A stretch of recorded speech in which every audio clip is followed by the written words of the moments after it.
The first time Marcus Harrington spotted the intruder, he thought his eyes were playing tricks on him. It was well past midnight, and he'd been staring at architectural blueprints for so long that the lines had begun to blur. The soft splash from his backyard had been almost imperceptible, just enough to make him look up from his desk and glance out the window of his home office. There, cutting through the moonlit water of his pool with perfect form, was a woman he'd never seen before.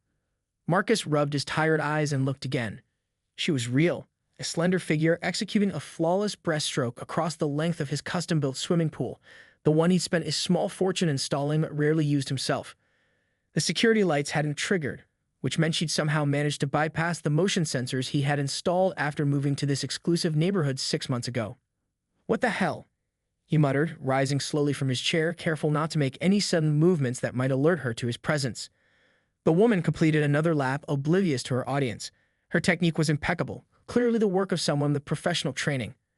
In the blue glow of the underwater lights, Marcus could see she wore a simple black one-piece suit that contrasted with her pale skin. Her dark hair was tucked neatly under a silicone cap. Marcus's initial shock gave way to indignation. He'd left behind the chaos of downtown to find peace in this quiet suburb of Phoenix, paying premium for privacy and security. Yakuter was a complete stranger, treating his backyard like a public recreation center. He reached for his phone to call the police, then hesitated. Something about the scene made him pause. The methodical precision of her strokes, the respectful quiet with which she moved through his property. She hadn't disturbed anything else. The pool house was untouched, the expensive patio furniture exactly as he left it. This was bizarre but not threatening. At least not yet. Marcus watched her complete 5 more laps before she finally pulled herself out of the water. Even from a distance, he could see she was careful not to drip excessively on the Italian travertine surrounding the pool. She quickly dried herself with what appeared to be her own towel, removed her cap to release a cascade of dark hair, and slipped on a pair of sandals. Before he could decide whether to confront her, she was gone, disappearing over the sidewall with an athlete's grace, leaving nothing behind but a few damp footprints that were already evaporating in the dry Arizona night. Marcus stood at the window long after she'd vanished, torn between outrage and curiosity. Who was this woman? What could possibly drive someone to risk trespassing just for a midnight swim? The next morning, he convinced himself it had been a strange, exhaustion-induced hallucination. 3 consecutive all-nighters working on the Henderson project would do that to anyone. He made a mental note to ease up on the caffeine and get more sleep. But when he stepped outside to enjoy his morning coffee on the patio, he noticed something that made his stomach tighten. A single hairpin resting on the edge of the pool, glinting in the early sunlight. It hadn't been there yesterday. She had been real, and something told Marcus she would be back. Over his second cup of coffee, he found himself glancing repeatedly at the pool, no longer seeing it as just another luxury amenity, but as the scene of a mystery he couldn't quite decipher. He should call his security company. He should report the trespassing. He should at least change the access codes on his gates. Instead, he found himself wondering what time she might return tonight and what he would say when she did. Marcus had no idea that his reaction to this pool intruder would set in motion a chain of events that would change both their lives forever. For 3 consecutive nights, Marcus waited. He dimmed the lights in his office, positioned his chair for an optimal view of the pool, and pretended to work while his attention remained fixed on the illuminated water outside. On the 3rd night, just as his vigilance began to waver, she returned. This time, he was ready. He watched her scale the perimeter wall with practiced ease, clearly not her first act of trespassing. She paused at the top, scanning the property with methodical precision before dropping silently onto his pristine lawn. The security lights remained dormant. Somehow she knew exactly where the blind spots were. Amateur security system, Marcus muttered to himself, making a mental note to have a serious conversation with the company that had installed it. $6,000 for equipment that couldn't detect a woman in a swimsuit. She followed the same routine as before, setting down the small waterproof bag, removing her outer clothes to reveal the black swimsuit underneath, securing her hair in a cap. Every movement was efficient, almost ritualistic. Then she slipped into the water without creating so much as a ripple. Marcus's curiosity finally overcame his indignation. He quietly made his way downstairs and out onto the patio, staying in the shadows of the pergola. Up close, he could hear the rhythm of her breathing, controlled, measured as she executed perfect lap after perfect lap.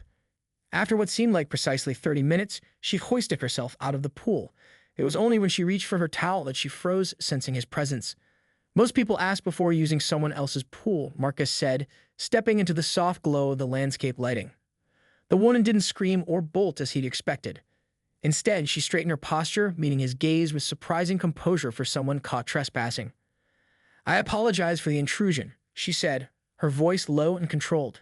I'll leave immediately. That's it. No explanation? Marcus crossed his arms. You've been swimming in my pool for what? How many nights now? A flicker of calculation crossed her face. 7. This would have been the 8th. Her honesty caught him off guard. So did her appearance. In the better lighting, he could see she was older than he'd initially thought, mid-30s perhaps, with striking features that spoke of both strength and exhaustion. There were faint shadows under her eyes that the night couldn't hide. I'm Alina, she offered, as if they were meeting at a neighborhood barbecue, rather than during her criminal trespass. Marcus, he responded automatically, and immediately regretted the reciprocal introduction. And this is my private property. Alina nodded, gathering her things with that same methodical efficiency. I won't bother you again. Something in her resignation bothered him. Why my pool? There's a community center 3 blocks from here with Olympic-sized lanes. It closes at 9. I work until midnight. She hesitated, then added, and they ask questions I don't want to answer. Marcus found himself intrigued despite his better judgment. What kind of questions? The kind that start with, aren't you, and end with the woman who? She trailed off and shook her head. It doesn't matter.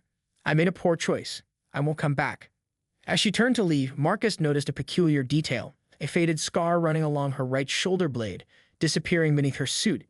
It looked surgical, not accidental. Wait, he said, surprising himself. I have a proposition. Alina turned, wariness replacing her composed expression. You clearly need a place to swim, Marcus continued, unsure why he was saying this.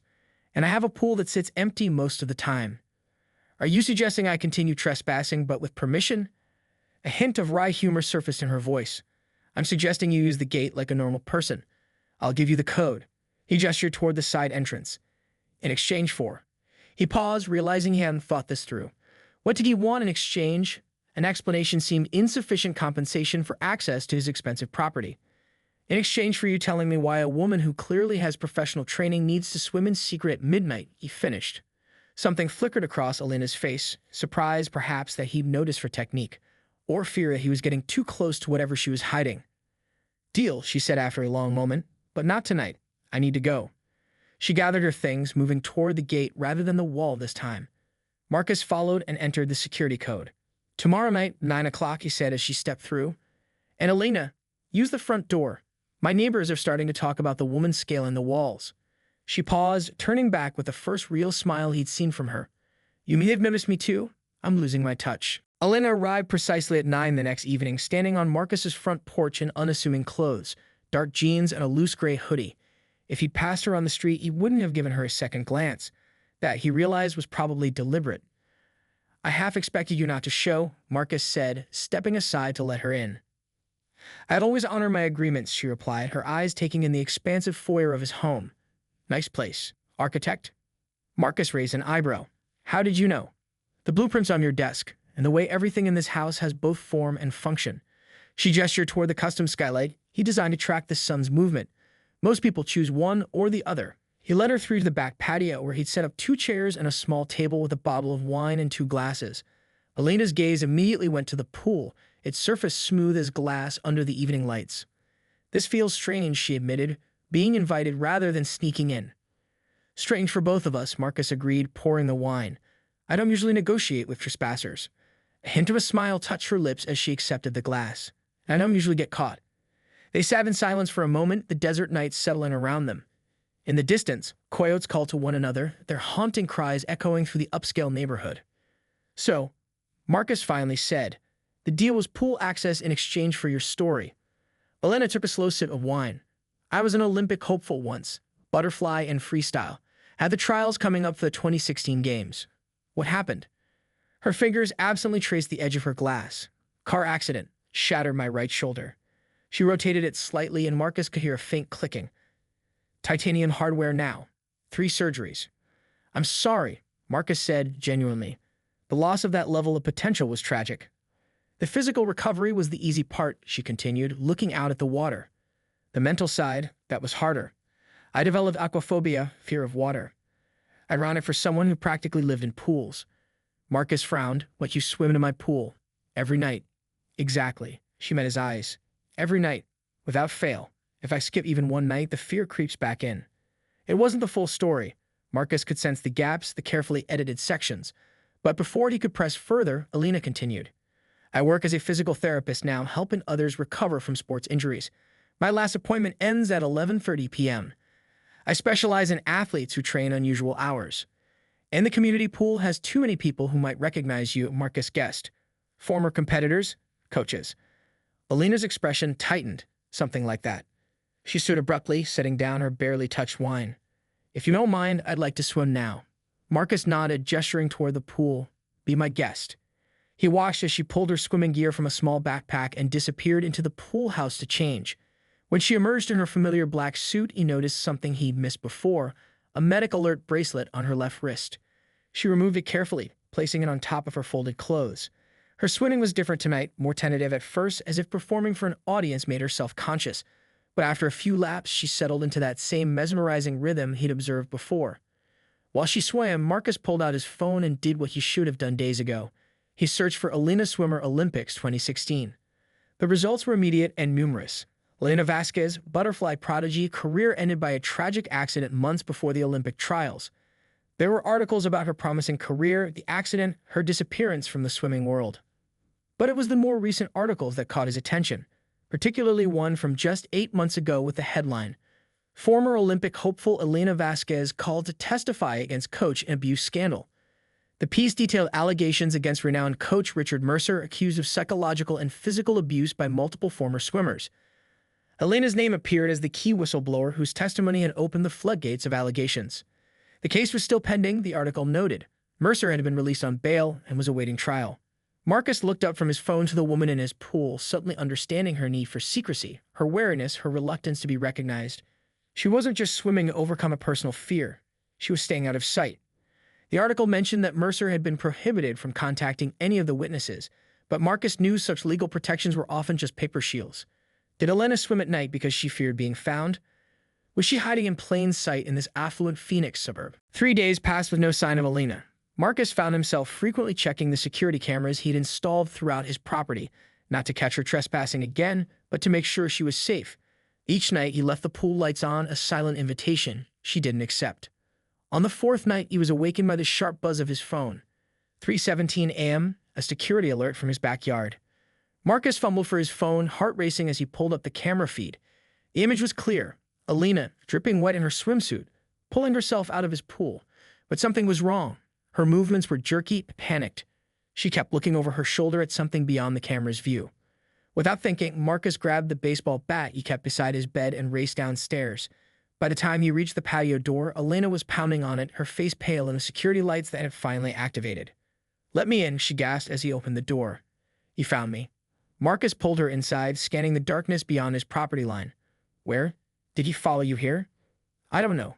Maybe." Her teeth were chattering, though whether from cold or fear, he couldn't tell.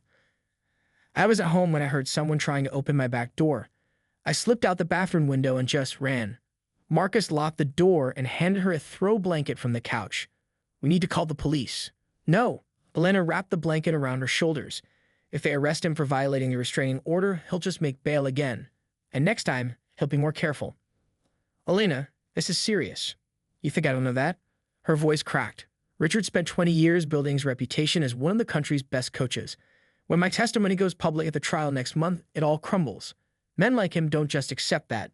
Marcus guided her to the kitchen and put on the kettle for tea. "How did he find you?" "I don't know." Elena ran a hand through her wet hair. "I've been careful. New name, new city, cash payments when possible. But Richard always said no one could hide from him. It was one of his favorite psychological tactics during training, making us believe he could see everything." The kettle whistled and Marcus prepared 2 mugs of chamomile tea. "You can stay here tonight," he offered. "Guest rooms upstairs, second door on the left." Elena looked up at him, conflict evident in her expression. "Why are you helping me? You barely know me. Would you prefer I throw you back out there?" He gestured toward the darkness. "No. But..." She clutched the mug with both hands. "People don't usually get involved in other people's problems like this." "I'm not people," Marcus replied, surprising himself with his vehemence. "And I'm already involved, whether I like it or not."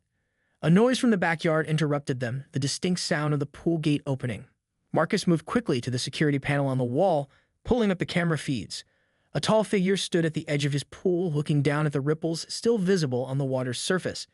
Even from a distance, his posture radiated controlled fury.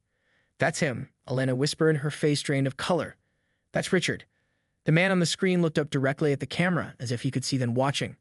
A cold smile spread across his face as he held up a familiar-looking waterproof bag, Elena's swim gear. "He's toying with us," Marcus muttered.